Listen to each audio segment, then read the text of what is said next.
cây mình chịu tức keng được là chăm đi mà ta cho dục là ha hạt keng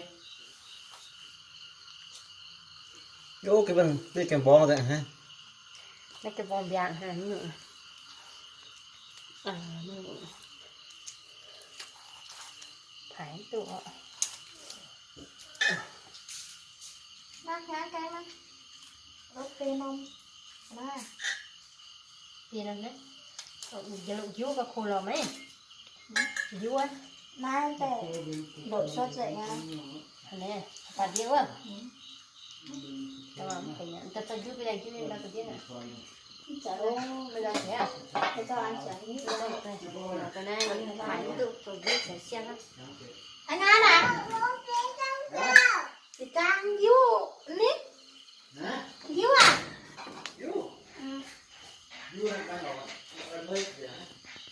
thôi thì đây nó dục thằng cái cá nhân nhé xếp đây Nó tua nó đang tua nữa. Nó là có.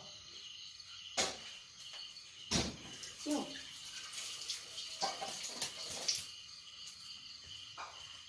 hả nám mà bạc quả cho nhé thì khô ha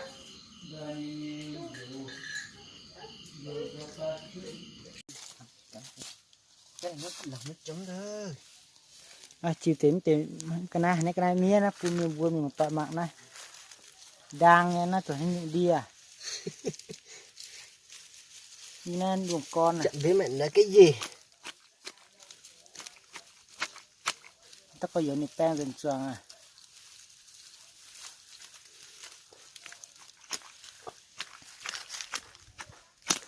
Được rồi. Mày lấy không? nhà đâu có chỗ chuồng đâu Trùng cái thau hay là cái trục đó. Được mà. thì lấy đi Cái này là nó trứng ngon lắm.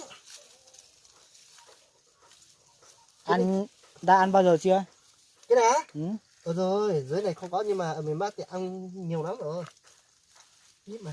Cái đó nó nói chị. Không biết.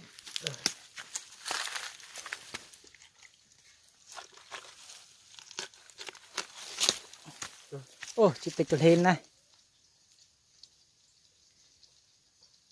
nay miền có nhiều thấy chứ chơi mưu yếm như tòng vui mình một tọa mạng ô kỳ tại tôi tòng toàn uôm này Có cái gì đây? Đó cả đấy tàu xe đâu chú ơi Là nó.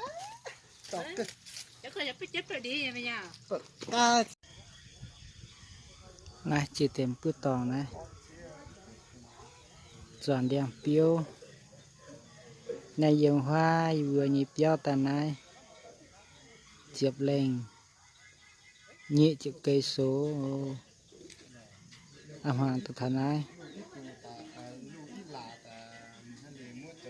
chiêu có yếu chiêu nhiều một tọa này họ về này ta dạo như buồn này ta dụng mấy loại cá bố? này đa quý nhé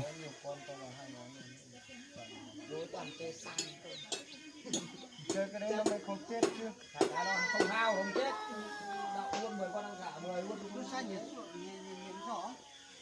tung buồn mình một tọa mạng